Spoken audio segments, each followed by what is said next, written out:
கார்ல உள்ள உட்காராம ஏன்டா தொங்கிட்டு வர? உள்ள உட்கார்ந்தா நான் யாருன்னு ஊருக்கு தெரியுமா? அதனால வெளியே தொங்கிட்டு வரேன். அது என்னடா காதுல? நேத்து மழை பெய்யும் இடி விழுந்துச்சுல, அதுல ஒரு பிசில் சொருகிடுச்சு. அதை உருவி எரிஞ்சிட்டு வர்ற வழியில பிஏபிஎல் டாக்டர் பாத்துட்டு வரேன். ஏண்டா இதெல்லாம் நமக்கு தேவையாடா?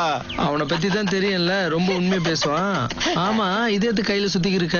நிறைய செயின் கழுத்துல போட்டதுனால கழுத்து வலிக்குது, அதனால தான் கையில போட்டு சுத்துறேன். சரி அதை விடு மொக்க.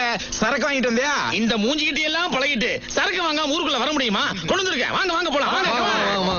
நல்லா குடிடா ஃபாரின் சரக்கு. டேய் மாப்ள, துபாய்ல வேலை பார்த்தல, அனுபவம் எப்படிடா இருந்தது? அது ஏன் பாண்டி கேக்குற? ஒரு நாள் கம்பெனி விஷயமா ஈராக்குக்கு போயிருந்தேன். போயிட்டு திரும்பி வந்துகிட்டு இருக்கேன்.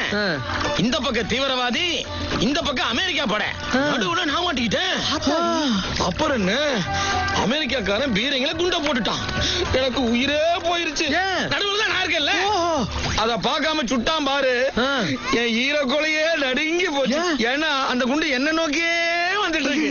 நான் முடிவு பண்ணிட்டேன், ஊருக்கு போக முடியாது, உங்களை எல்லாம் பார்க்க மாட்டேன். நான் என்ன பண்றது, என் குலதெய்வத்தை நினைச்சுக்கிட்டு அண்ணாமலையாரே ஜம்ப் பண்ணிட்டேன். அதையும் மீறி அந்த குண்டு நேரா வந்து என் வயித்துல உரசிருச்சா? அதுல விழுந்த பள்ளம் தான் இது. ஆமா இது, ஆமா அதுல விழுந்த பள்ளம். பிச்சைக்காரங்க பிறந்த பிச்சை எங்கடா இருக்கு? ஏன்டா உங்க பொண்ணு திட்டுற? பெத்து போட்டதால பேச்செல்லாம் கேட்க வேண்டியது இருக்கு. இனிமேலும் பக்கமே வரமாட்டேன் சாமி.